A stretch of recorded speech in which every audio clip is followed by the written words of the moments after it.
Okay, so whenever I have to work problems on the board, I'm able to record videos like this too, so that's great. Okay, we're going to do 1.3 and 1.4 in the same presentation. You might want to pause it when we get to 1.4 just so that you can go back and do the 1.3 homework. So I'll let you know when that happens. So 1.3 is recognizing the difference between accuracy and precision. Accuracy is the closeness of a measurement to the actual value. So if my meter stick is actually like made well, it should be pretty accurate. If I just hand drew a meter stick on a piece of paper and pretty much guessed or estimated, was my best guess, that wouldn't be terribly accurate.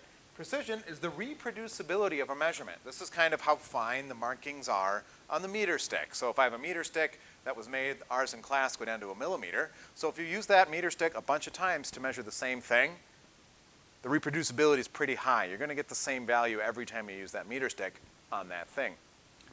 So this is how accuracy and precision is usually represented when we think about test quizzes, what you're actually going to see in class. So there's the dartboard analogy that's used a lot. And so this is how they are usually depicted. Accuracy is generally if it's a bullseye or not.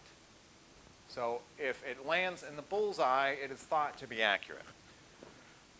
Precision is how close the dots are together. So if the dots are all clumped together, it is thought of as being precise. So it's possible to be accurate and precise.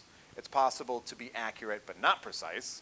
It's possible to be not accurate but precise. And it's possible to be not accurate and not precise. So this one is not a bullseye. So that is not good accuracy. So we say it has poor accuracy. But all these are grouped together, so it is precise. Precision is good. For this one, all the dots are spaced out, so this has poor precision. But if I look at the average of all of those dots, this dot and this dot, the middle of them is a bullseye. This dot and this dot, the middle of them is a bullseye. This dot and this dot, the middle of them is a bullseye. So the accuracy of this, even though the dots are not in the bullseye, if you average it together, they're in the bullseye. So this is good accuracy. This one is both in the bullseye and they're all clumped. So good precision, good accuracy. This one, they're all spread out, so that's poor precision. And then if we average these, the average is going to be somewhere over there. So this is also poor accuracy. So that's how those look.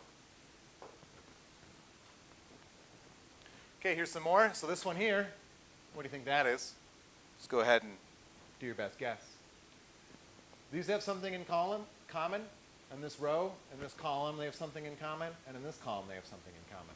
The things that these have in common is they're both accurate because the dots, x's in this case, average to about the middle. These are not accurate because the dots average to the side. These two, since they're both clumped together, have good precision. These two are precise because the dots are all clumped together. These two are imprecise because the clumps are all spread out. And then, like I said before, these are accurate, and then these are inaccurate. Significant figures. So this is 1.4. So if you want to pause it here and do the 1.3 assignment, and then come back when you want to do the 1.4, that's totally fine.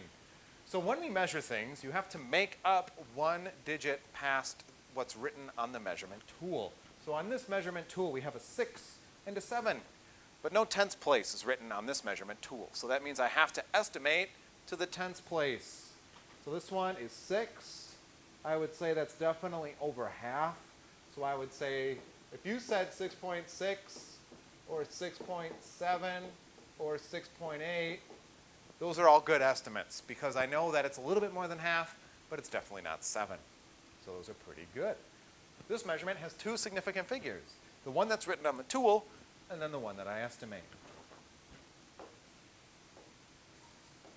Didn't mean to do that. Okay, this one. So if we look at this, let me get rid of this text here. So if we look at this one, this is the graduated cylinder. It's filled up to here. The way that you measure this curved line, so this is the water. Water has a property where it's polar, so it sticks to the container that it's usually in. So it kind of gets pulled up at the sides. You have to measure this from the bottom of that curved water line. It's called a meniscus. So you measure it from the bottom of the meniscus always. So we would measure there, which is here. So this is the 21 line. 20 is this long solid line, and then this is the 22 line. So So on my device, the 21 and the 22 line are written, so I need to estimate the tens place again. So more than half, not quite 1, so I don't know. I'll do 21.7 milliliters. This number has 3 significant figures, the 2, the 1, and the 7, because they're all written on the device. And then the one that's estimated is also significant. Clear ink. Here we go. This one's already written on there, 32.0. So this one is exactly on the line. If it's exactly on the line, you have to put the 0.0 because I know it's not 0.1 and I know it's not 0.9. This one's a little bit hard to see. It's a thermometer. It's zoomed in a bunch. This is 80. This one's 90. That's probably 85. So 86, 87 is here. And then 88 is here. So that looks exactly halfway to me. So I would probably say 87.5 degrees Celsius. Ta-da! Remember to always make up one digit past what's written.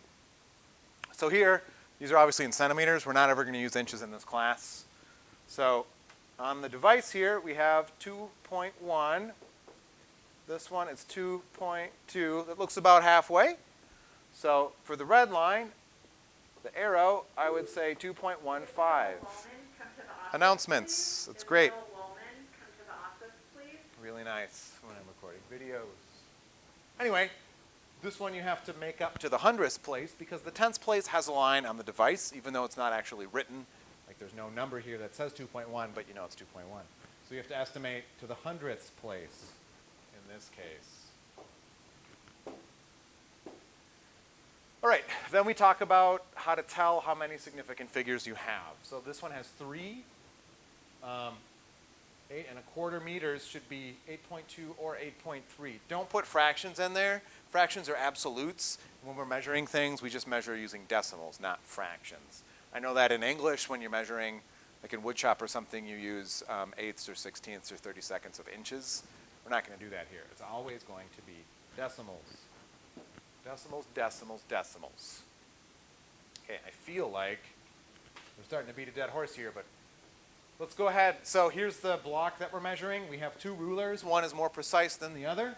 So this one has whole numbers written on, so we have to estimate the tenths place. I would estimate that to be about 4.8.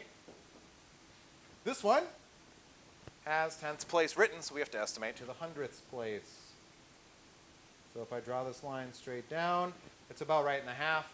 So this is about 4.85. So here we have 2 significant figures. Here we have 3 significant figures. So this tool, we would say, is more precise. Let's see how this is all connected. Okay, try these on your own. This one's going to be hard. Probably can't see it that well in the picture. But that one is about 0.6. It's a little bit more than half. Then we have 0.62, because now we have that. And then this next one, 0.628. So you can see how you get one more digit based on what's written on the device. Okay, there's some rules for significant figures. And there's a couple different ways that you can learn them. I prefer mnemonic device, which basically means it's catchy. So it's a catchy saying that helps you get the right answer. The catchy saying is dot left, not right. So these depends on whether or not there is a decimal point, like the actual dot, in a number. The first significant digit is the first non-zero number. Example, 0.15. So see this 0? The first significant digit is the first non-zero number, which means the first 0 number is not significant unless you find a number that's not a 0. If there's no decimal, then the last significant digit is the last non-zero number. Slightly confusing again. 1,050. So in this case, the last significant digit is the last non-zero number. So there, this is significant, 1, yeah, and then this is the last significant, and then all the ones in the middle are significant. Following? Probably not. If there is a decimal, then all the numbers after the first significant digit are significant. So these rules a little weird. Here's 1.050. So in this case, since there's a decimal, that's a comma. That's not a decimal. Since there is a decimal, then you count everything after it. So rule number 2 does not apply if it's a dot instead of a comma. Alternatively, you can just use the dot left, not right rule. So for this one, if I put these numbers down here, all you have to do is figure out if it has a dot in it. If it has a dot, you start from the left of the number. So the left of the number is over here. The right of the number is over here. Then you skip all the zeros until you find a number that's not a 0, and then you start counting. And once you start counting, you can never stop counting. Okay? So I'll do this in green. It has a dot, so I start from the left. Skip the 0. You don't start counting until you hit a number that's not a 0. So skip that one. There's a 1, 1, 2. This number has 2 significant figures. Try that again. We'll try 1.050. This one still has a dot, so I still start from the left. So I start counting right away. 1, 2, 3, 4. This has 4 significant figures. If it doesn't have a dot, like 1,050, then I start from the right side of the number, but I do the same thing. Skip the 0. 1, 2, 3.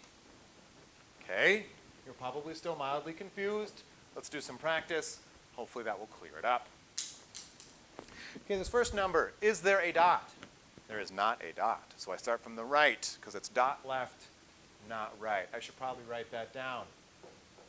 Dot left, not right. So it does have a dot, so I start from the left. No, it does not have a dot. That's a comma, not a dot. So I start from the right, and I skip the zeros. Skip, skip, skip. 1, 2. This has 2 significant figures. This one has a dot, so I start from the left. Start from the left, skip the 0. 1, 2, 3, 4. This has 4 significant figures. This one has a dot, so I start from the left. 1, 2, 3, 4. If you see exponents like that, when doing significant figures, pretend they don't exist. So this one has a dot, 1, 2. This one has a dot, 1, 2, 3, 4, 5. Ta-da! So if it has a dot, that's just changing the side that you start on, and it should work okay. Should is the key word there. Okay, calculations with significant figures. If you have decimals, you have to add to the least number of places after the decimal. So this number has 2 places after the decimal. This number has 0 places after the decimal.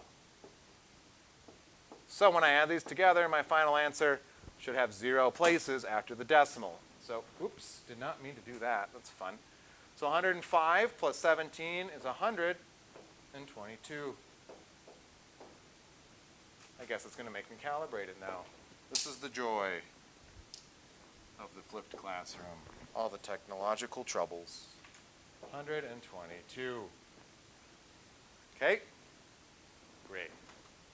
Amazing. Good work, kids.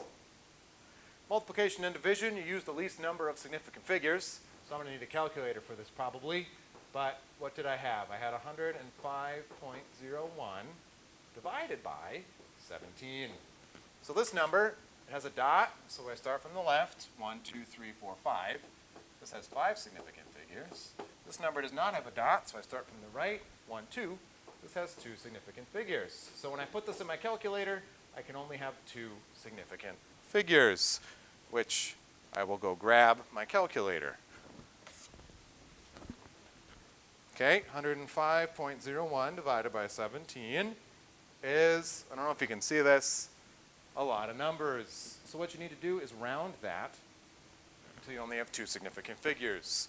So it's 6.177, so that rounds to 6.2. So my final answer, 6.2, only 2 significant figures. I think we're done. We're done. There's a virtual lab and some online homework. Please try those and ask me questions when you have them, because you probably will for this learning target.